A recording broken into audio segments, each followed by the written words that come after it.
Hello students. आज हम इस वीडियो में chapter number 9 force and laws of motion lecture 6 लेके आए हैं। क्वेश्चन है आपका, find the recoil velocity of a gun having mass equal to 5 kg if a bullet of 25 gram acquires the velocity of 500 meter per second after firing from the gun. तो question में आपसे basically पूछे क्या गया, find the recoil velocity. आपसे recoil velocity पूछी गई है, जो गन की वेलोसिटी है जो वापस पीछे को आ रही है रिकॉइल होने के बाद, वो आपकी वेलोसिटी कैलकुलेट करनी है। तो क्वेश्चन में जो चीज़ गिवन है, क्वांटिटी गिवन है, पहले लिख लेते हैं। मास ऑफ बुलेट जो दे रखा है, जो आपकी 25 ग्राम है, एम बी लिख सकते हैं 25 ग्राम। इसे आप किलोग्राम में चेंज कर लोगे। तो किलोग्राम में चेंज करने के लिए जब आप 1000 से डिवाइड करोगे तो आपका 0.025 किलोग्राम आ जाएगा। Velocity of bullet before firing, क्योंकि पहले जो आपकी बुलेट थी वो आपकी स्टॉपिंग पोजीशन पे थी जब आप फायर कर रहे थे, तो उस समय जो वेलोसिटी होगी उसकी यू बी बराबर 0। वेलोसिटी ऑफ बुलेट आफ्टर, उसके बाद जब आप फायरिंग कर देते हो तब उसकी जो स्पीड हो जाती है उसे हम वी से डिनोट कर देते हैं 500 मीटर पर सेकंड, क्योंकि आपके पास गिवन है जब आप रिकॉइल करने के बाद जो उसकी वेलोसिटी आती है वो आपकी 500 मीटर पर सेकंड आ रही है। Velocity of gun before firing, firing करने से पहले जो उसकी वेलोसिटी थी गन की, उसकी कितनी होगी? आपकी 0 होगी, क्योंकि उस समय इनिशियल पोजीशन पर थी, आपकी गन स्टॉप थी, तो यू जी बराबर 0। तो velocity of gun after firing, तो फायरिंग करने के बाद उसकी वेलोसिटी आपसे पूछी गई है, तो वी जी आपको कैलकुलेट करना है। तो इसमें आप लगा सकते हो कंजर्वेशन टोटल मोमेंटम का जो फॉर्मूला होता है, total momentum before firing is equal to total momentum after firing. तो ये आपको निकालना है इस तरीके से। तो क्या करोगे आप, फॉर्मूला आपने लगा दिया, तो फॉर्मूला कैसे के लिए, तो इनिशियल मोमेंटम और is equal to final momentum. तो M B U B plus M G U G equal to M B V B plus M G V G. तो ये आपका फॉर्मूला होगा। m की वैल्यू यहाँ पर 0.025 है, इसकी जो इनिशियल है वो आपकी 0 हो गई, इसका जो मास है जो गन का है वो आपका 5g आ गया, ये आपने यहाँ पर वैल्यू पुट कर दी है, ठीक है, और मल्टीप्लाई कर दी जो गन की स्पीड है इनिशियली, तो वो आपकी 0 है। अब जब फायरिंग कर लेते हैं तो उसके बाद क्या स्पीड आती है, तो मास कितना है बुलेट का, ये आपने लिख दिया 0.025 kg, और उसकी जो एक्वायर वेलोसिटी है जो बुलेट ने एक्वायर कर ली है वो आपकी 500 है, प्लस और जो मास है द 5 और मल्टीप्लाई वी जी। आप इसे अब सिंप्लीफाई कर लोगे तो ये तो दोनों वैल्यू 0 हो जाएंगी, इधर आके ये माइनस में हो जाएगा, ठीक है।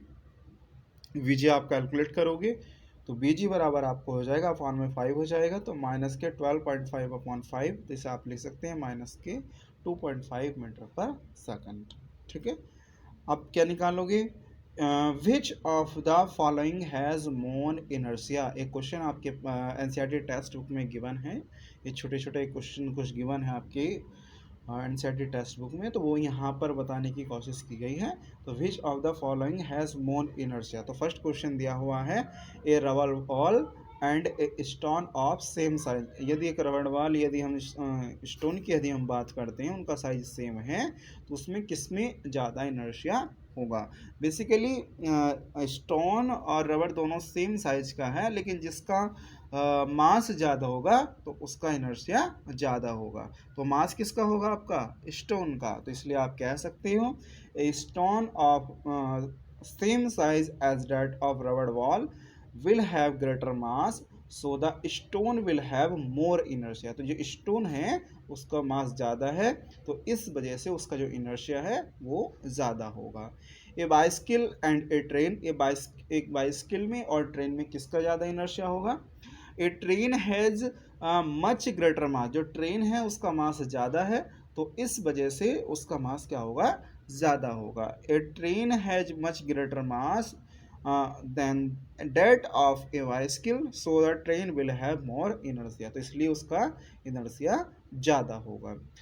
थर्ड पॉइंट में क्या दे रखा है, 5 rupees coin and 1 rupees coin, तो 5 रुपीज़ कॉइन में और 1 रुपीज़ कॉइन में जिसका मास ज़्यादा है उसका इनर्शिया ज़्यादा होगा। तो 5 रुपी कॉइन का जो मास है वो ज़्यादा है तो इनर्शिया भी ज़्यादा होगा। तो a 5 rupees coin has more mass than a 1 rupees coin, so 5 rupees coin will have greater inertia, तो इसका जो इनर्शिया है वो आपका ज़्यादा होगा।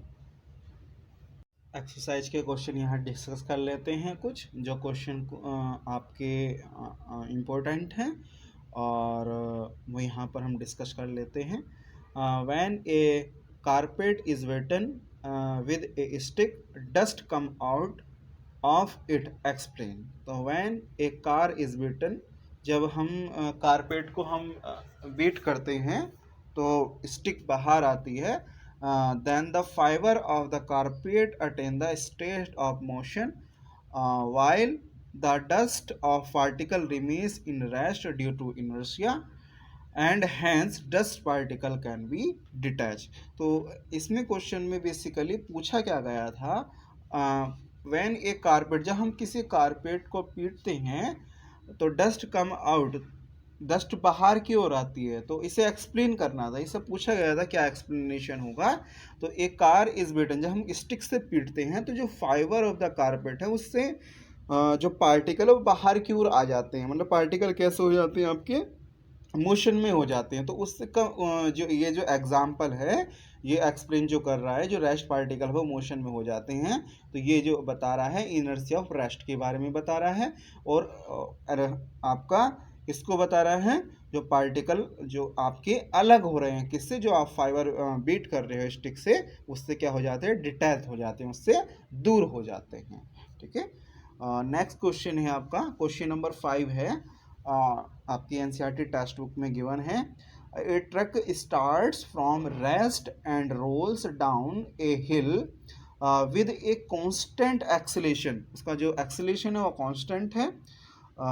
दिया हुआ है it travels a distance of 400 metre in 20 second, find its acceleration, find the force acting on it if its mass is 7 ton, और 1 टन बराबर होता है 1000 kg।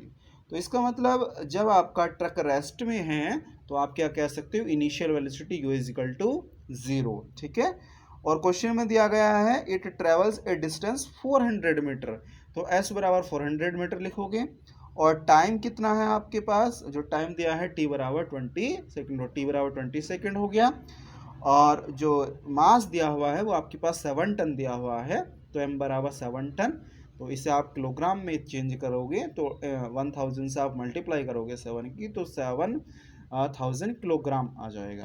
ठीक है, क्वेश्चन में आपसे क्या निकलवा रहा है, क्वेश्चन में आपसे एक्सेलेरेशन फाइंड आउट करा रहे हैं और फोर्स का फाइंड आउट करा रहे हैं, तो आप आसानी से यहाँ पर न्यूटन्स का सेकंड लॉ ऑफ मोशन लगा सकते हो, s बराबर U T plus half A T square. ठीक है, क्योंकि s की वैल्यू यहाँ पर कितनी है, s की वैल्यू आपकी 400 है, और इनिशियल वेलोसिटी आपकी 0 हो गई, और जो टाइम है वो आपका 20 है, तो 20 से आप मल्टीप्लाई कर लोगे, प्लस हाफ ए की वैल्यू कितनी है, क्योंकि ये आपको निकालना है, और टी की वैल्यू आपकी 20 है, तो 20 का स्क्वायर हो गया आपका। इससे आप सोल्व कर लोगे कि तो ये वैल्यू तो 0 हो जाएगी आपकी, तो 400 इज इक्वल टू, जब इसे सोल्व करोगे तो ये आपका कितना हो जाएगा, इससे आपका 200 ए आ जाएगा। तो 200 ए को आप डिवाइड करोगे, मतलब ए आपको निकालना है, तो 400 को आप डिवाइड करोगे 200 से, तो आपका कितना आ जाएगा, 2 आ जाएगा, और 2 मीटर पर सेकंड स्क्वायर आ जाएगा, ये आपका क्या आ जाएगा, एक्सेलेरेशन आ जाएगा। ठीक है, अब क्या निकालना है, जब एक्सेलेरेशन आपके पास निकल गया है और मास आपके पास यहाँ गिवन है, तो एक्सेलेरेशन भी आपके पास गिवन है और मास भी आपके पास गिवन है, तो आप यहाँ से फोर्स निकाल सकते हो। तो from Newton second law of motion formula लगा दोगे F बराबर m में। ठीक है, तो मास की वैल्यू आप यहाँ पर पुट कर दोगे, जब मास की वैल्यू आपकी 7000 है और एक्सेलेरेशन की वैल्यू 2 है, तो मल्टीप्लाई करोगे तो ये आपका हो जाएगा 14000 हो जाएगा। ठीक है, या ऐसा आप अपने शब्दों में लिख सकते हो, जब आप अगर ऐसे निकलना डेसिमल में लिखना चाहें तो पॉइंट आप इधर लेके आ सकते हो 4 पॉइंट, तो 1.4 10 के पावर 4 न्यूटन हो जाएगा आपका। ओके, इसके बाद आपको क्वेश्चन नंबर 6 देखना है। क्वेश्चन नंबर 6 है जो एनसीईआरटी टेक्स्ट बुक में दिया हुआ है।